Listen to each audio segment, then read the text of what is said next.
Channel TV 18 presents Health Matters with Dr. Mark Castelaw, sponsored by Baptist Medical Group.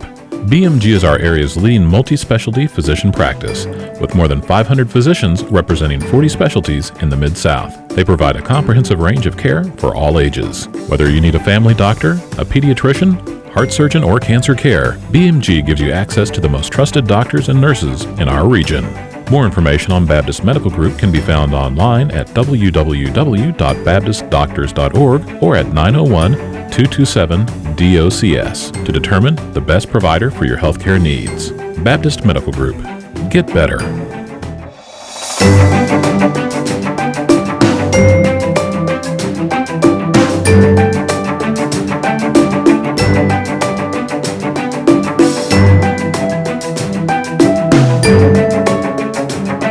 Taking care of our children in the future. As an internal medicine physician, I'm often reminded that I can't take care of all of my loved ones' medical needs. Although I try, now that our practice is affiliated with BMG, I have access, and you do too, to a network of 44 different types of medical specialists. There are pediatricians for your children and a growing number of pediatric specialists now at Baptist.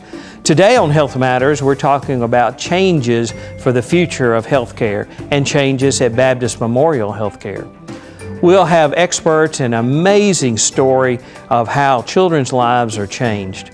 I'm Dr. Mark Castelaw, the Medical Director of BMG, the Medical Group, and on our show, we're here to answer your questions because your health matters. It's the largest healthcare organization in the Mid-South, Baptist Memorial Healthcare, with 15,000 employees, 14 hospitals in 3 states, and hundreds of healthcare clinics and providers, community outreach, and more. On today's Health Matters show, we're talking to the new CEO and face of Baptist Memorial Hospital, Jason Little.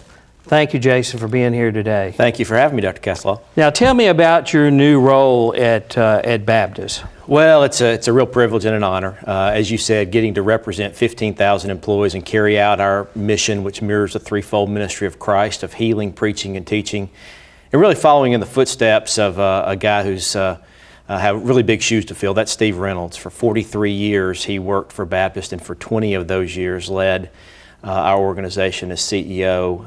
I become the 5th CEO of Baptist in 102 years, so it's an important heritage and inheritance that I get to take over. Well, Jason, I know, speaking on behalf of the other physicians at Baptist, we're really, really glad that you've taken this position. You have the utmost respect in the medical community, and we really look forward to working with you. Well, that means a lot to me. I appreciate it. I'm honored to serve. Jason, what's going on at Baptist right now with all the changes in administration and people? What are some of the things that you'd like to talk about? Well, Dr. Castelaw, we've got a great team. We have some new faces and then some faces that have been around our organization for a long time that are taking on new roles. One, our new Chief Operating Officer. It's the first time ever in Baptist history where we've had a physician as a Chief Operating Officer. The person charged with running the day-to-day operations of our hospitals, Dr. Paul DePriest, who was our Chief Medical Officer, came to us from the University of Kentucky, did his business training at Harvard, is now stepping into this role. We're really excited about that. We have a new Vice President for Government Affairs. You know, now more than ever, larger percentages of our payers, of our insurance companies, are government payers. You mean the government has something to do with health care? Just a little bit. When did that happen? Just a little. We woke up one night. I woke up. Okay, go ahead. But Keith Norman, Reverend Keith Norman, who pastors First Baptist Broad Church, is, in addition to serving in the pulpit on Sundays, now coming and has worked for Baptist in a new position for us as Vice President for Government Affairs. Well, great. Today's show, our emphasis is really about pediatrics. So how has Baptist helped the pediatric market, and what is Baptist doing in that area? Well, we're growing in this area. It's an extremely important area to our organization. And you know, for a number of years, the place that most women trust with their care is the Baptist Women's Hospital, the only hospital dedicated to women in the region. Deliver 5,000 babies there every year, and we're expanding that. We're building a new children's hospital right there on that campus to take care of kids now from birth all the way through adolescence, so that all families can trust their care to Baptist. Well, what are some other ways that Baptist is growing to help the healthcare needs in our community? Well, we got a number of new facilities coming up. It's not all about facilities, but we're proud of the new ones that we're bringing online. We have a new rehabilitation hospital. We are about to start construction of a new behavioral health hospital. Those with mental illness are some of the most underserved in our community, and so we're looking forward to adding that into our product offerings as well. So a lot going on at Baptist.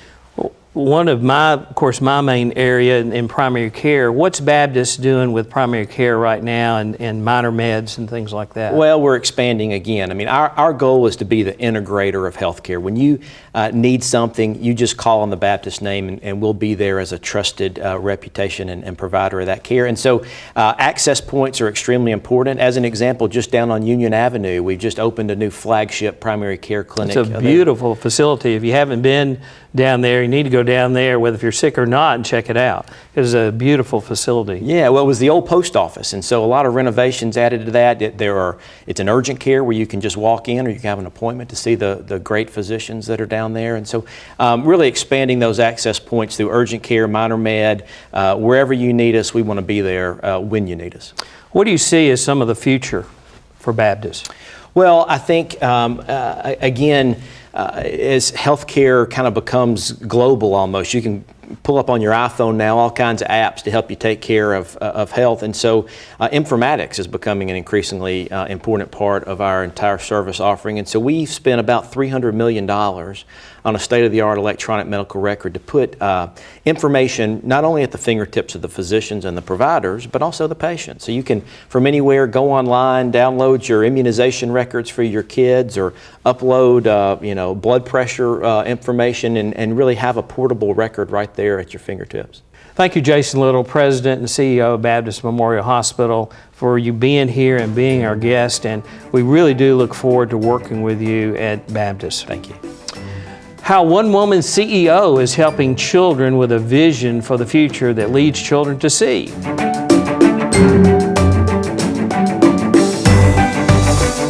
It's one of the largest construction projects in the Mid-South that's underway. It's for children from birth to adolescence. And joining us now is Anita Vaughn, the administrator and CEO of Baptist Hospital for Women. Thank you for being here today. Thank you, Dr. Kasloff.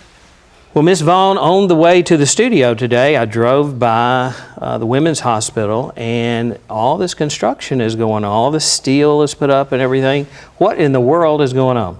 It's exciting, isn't it? It is. is. It is for us, every one of us at the hospital.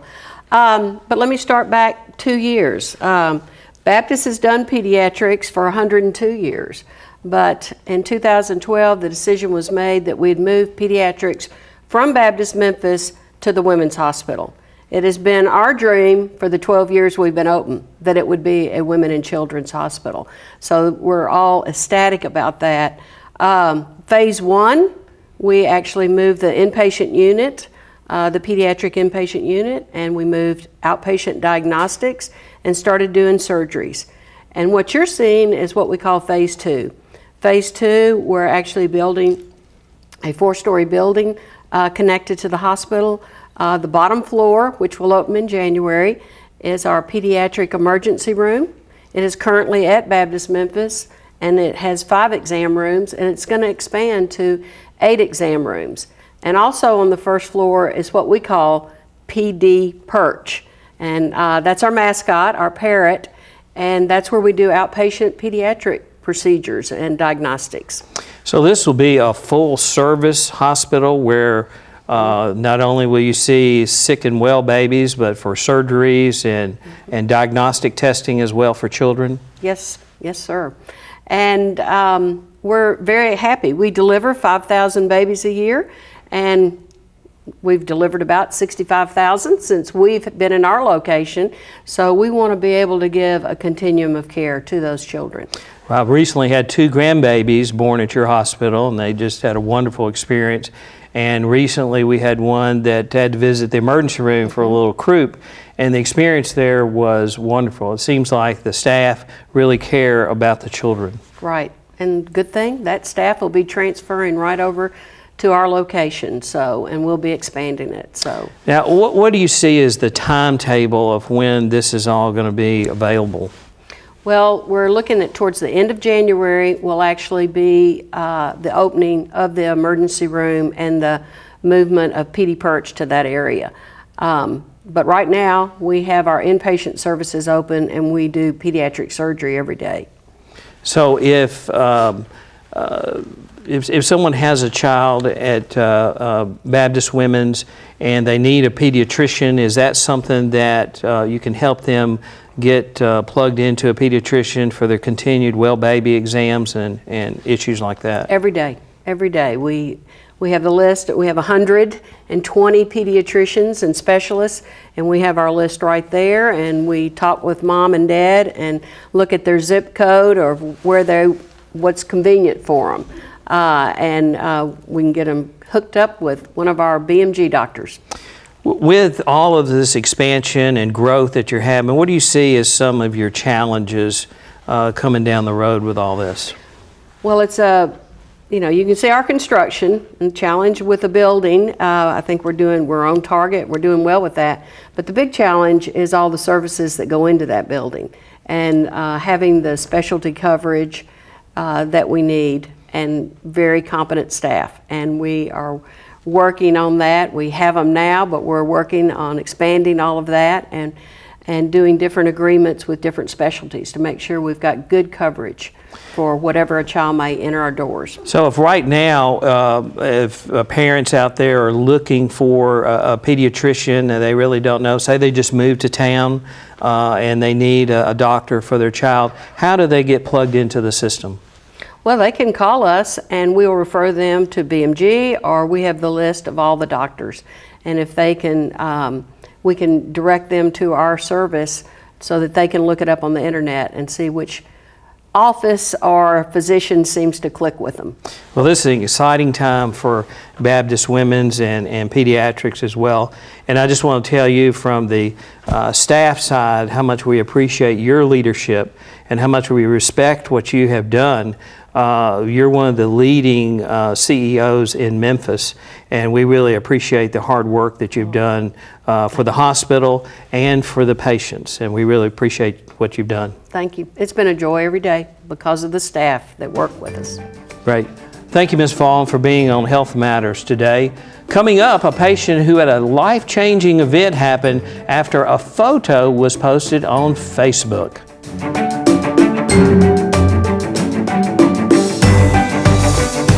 Thank you for staying with us on Health Matters. I'm Dr. Mark Castelaw with Baptist Medical Group. Next, we have a special guest, Tara Taylor, on our program, here to talk about an incredible story that you're going to be interested in hearing. Tara, we're so glad to have you here today. Thank you for having me. Now, you have such a unique story, and you were able to take advantage of some new technology that's at Baptist for children, but tell us this incredible story that you've been on, other television shows already telling your story? Yeah, last October I posted a picture of my 3-year-old daughter. Probably within an hour of posting the picture, I got a response from one of my friends saying, hey, her eye's glowing. Could be an indication that something's wrong. You might want to check it out. Here's a site. Looked at the site. It was an indication of many things that could be wrong, a lot of scary things. So we went to the pediatrician, and she then referred us to an ophthalmologist that was able to tell us that she had a macular scar. There was some type of mass or cyst that was covering her macular retina area. She wasn't quite sure what was going on with the condition, but she did know that there was an issue and referred us to the Charles Retina Institute, and we saw Dr. Calzada, who diagnosed her with Coats disease. Now, it was fascinating that you could look at her in real life and you couldn't see anything. Absolutely But not. when she had the picture and I guess the reflection of the flash off of her retina is where you could see the glow. Once she was diagnosed with this very rare condition, what happened next? Dr. Calzada needed to do some treatments to her eye, so he took us to Baptist Memorial Hospital and was able to get the equipment that was necessary to do the treatments to my daughter. So there's this new technology that's just become available in this area, is that From correct? my understanding, yeah. Before you would have to leave the tri-state area to even get treatments for her condition. Isn't that neat how that worked out? Yeah, Your it was daughter, a blessing. It really was. Now, you know, your daughter went through a very unusual and rare condition, but Kind of share with us, being a mama, how you feel when something's wrong with your child. Oh, it's heartbreaking, especially when there's no red flags. You can look at her, there's no indication. She did everything normal. Knowing that we caught it late to a point where she did lose some of her vision, it was heartbreaking. But we did feel very blessed that people were able to, take the knowledge that they have and bring it to us from social media and say, hey, there might be an issue. If our friends wouldn't have stepped up, we would have never known. Well, God works in a lot of different ways, doesn't Yeah. He? And we're so fortunate in the Memphis area to have facilities like Baptist Women's and Baptist Pediatrics to help children, St. Jude among others. And we're really, really blessed in this area that we can have health care for children. Well, thank you so much for being here. What an incredible story about your daughter. And she's doing good now? She's doing great. We go back to see Dr. Calzada in a couple weeks, and we may be back at Baptist, but that's just part of the treatment. So we've been very pleased with their service and don't mind going to visit them every once in a while. We'll talk to a pediatric general surgeon in the Baptist system and what she says parents should know. So be sure and stay tuned.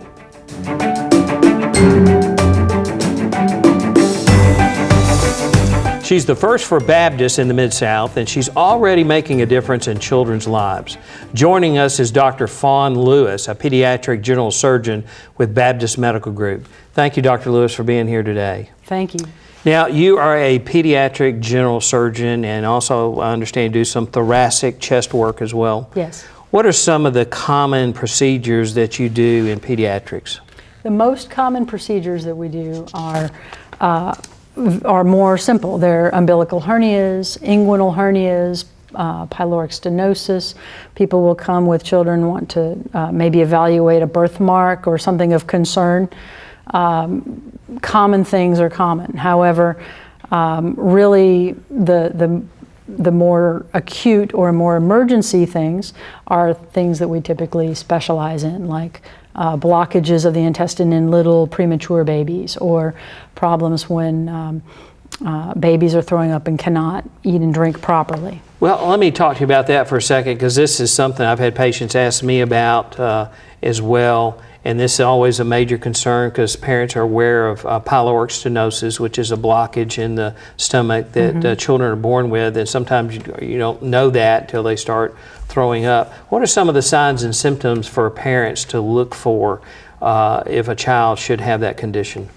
Well, the important thing is to talk with your primary care provider and your pediatricians about how your baby's doing, whether your baby is taking enough formula or enough milk, whether your baby's gaining weight appropriately. And any time a baby is constantly throwing up and not really seeming to take in enough, getting dehydrated, maybe not urinating as much as they should, any of those things can become very concerning very quickly, especially in a small child. So now, if they're diagnosed with this condition, what do you do at surgery to fix this? Fortunately, pyloric stenosis is a very relatively simple operation. The tricky part is diagnosing it and getting the patients to us so that we can fix it. But after a baby is well hydrated and the electrolytes, the chemicals in their blood are corrected, it's a really short, simple operation to open that muscle and allow the food to pass through and allow the baby to get better. So the parents need to realize this is something that's fixable and their baby's going to do okay. Yes. Now, you mentioned emergencies, and I know being a new grandparent is kind of learning things all over again about when to panic and when not. What are some of the things that parents should look for in their children if their children are sick that, hey, it's time to go to the emergency room? What are a couple of guidelines that they could follow? A good rule of thumb is always when something is not progressing or improving as expected. So children can get viruses or have an upset stomach where they throw up, but those things usually recover or go away pretty rapidly. And so when a child or a baby continues to throw up or is throwing up more, not drinking well, and not really improving in the time frame or possibly getting worse than you expect, that's the time to really check in with your primary care provider, your pediatric specialist, or come to the emergency department to be evaluated so that we're able to say, well, no, this is okay and we need to follow it along, or perhaps do some tests and realize that no, this is a different issue, it's an emergency, or it's something that is much more concerning and needs to be looked into more carefully. Now, parents are always concerned about fever. Does fever always mean something really bad's going on? Well, it's true that parents are concerned, and we always need to be careful because fever can be an important symptom of something that's bad. But the hard part is, in children, frequently it's a cold, it's a virus, it's something that really is fairly simple and will go away, and that happens most commonly. But sometimes a fever is a symptom of something more severe, and so if the fever's too high, say over 101.5 degrees Fahrenheit, if the fever's not coming down or getting worse, that's a time to check with the emergency department or check with your pediatrician and make sure that everyone is comfortable with the current status, or whether there's a recommendation to come in and have it looked into more carefully. Well, great. And as Dr. Lewis would agree, if parents, if you have a question and you just don't know, goodness, it's never wrong to go ahead and take your baby in and get checked just to make sure that everything is okay. Well, thank you, Dr. Lewis. I really do appreciate you being here today on Health Matters.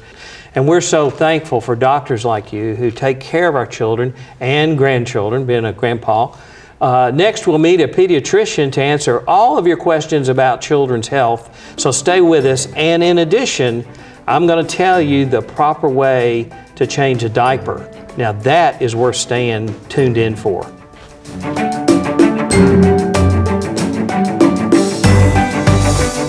Thank you for joining us on Health Matters today. I'm Dr. Mark Castelaw with Baptist Medical Group.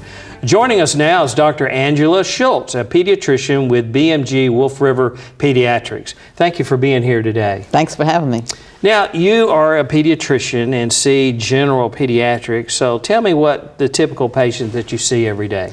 Well, there is no typical patient. We see children from birth until they go off to college or start doing grown-up things. We see them if they're sick. We see them when they're well.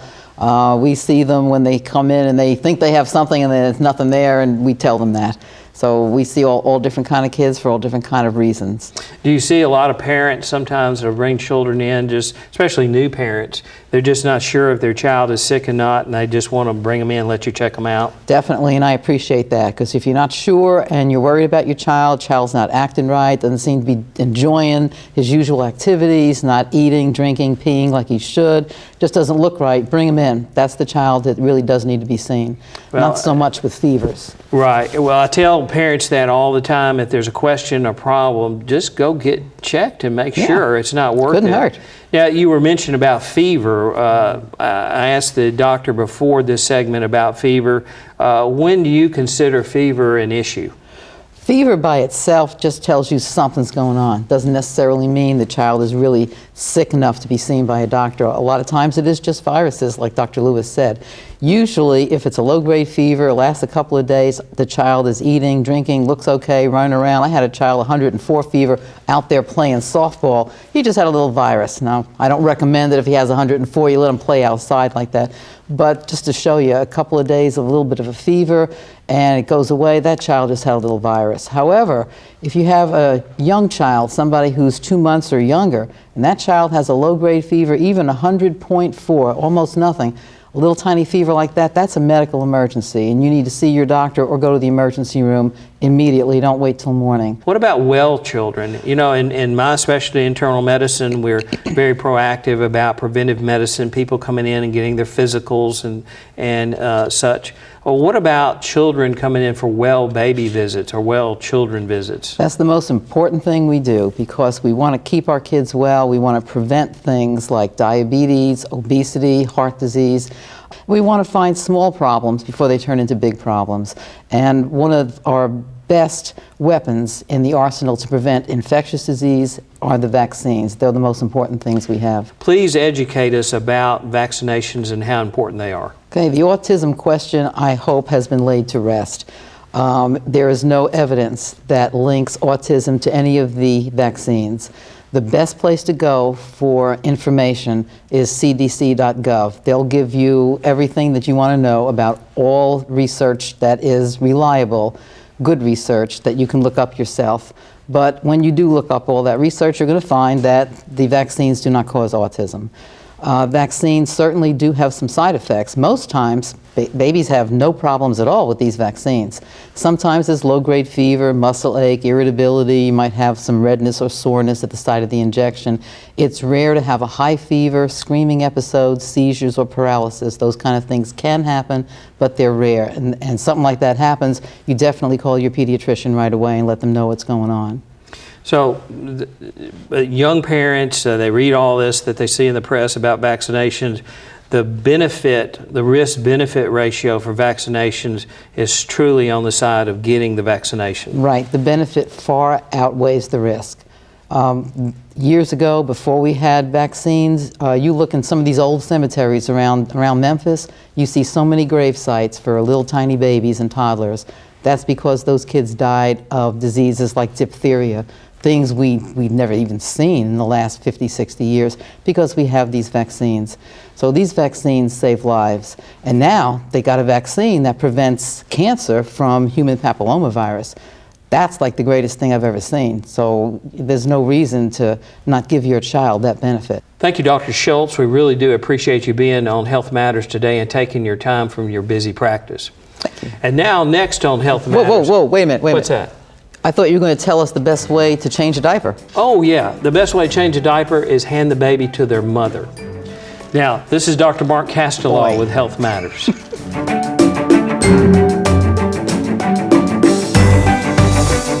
Thank you for staying with us on Health Matters. Today we talked to the CEO of Baptist Memorial Healthcare and learned about what's planned for their hospital system. We discussed with the CEO of Baptist Memorial Hospital for Women how they're working to improve children's health services. I was touched by the story of Riley Taylor, a 3-year-old who can now see after having eye surgery recently at Baptist. And we met a new pediatric surgeon who's bringing more specialized pediatric care to Memphis. Finally, we've talked to a BMG pediatrician who's making a difference in children's lives and helping parents have healthier children. Truly remarkable stories of helping our children have the care they deserve for the future. Now, next month on Health Matters, we're going to have an exciting program on new innovations in healthcare. Thank you for watching our show today. I'm Dr. Mark Castelaw with Baptist Medical Group. Remember, your health matters. So join us next month as we work to bring the latest news to keep you healthy.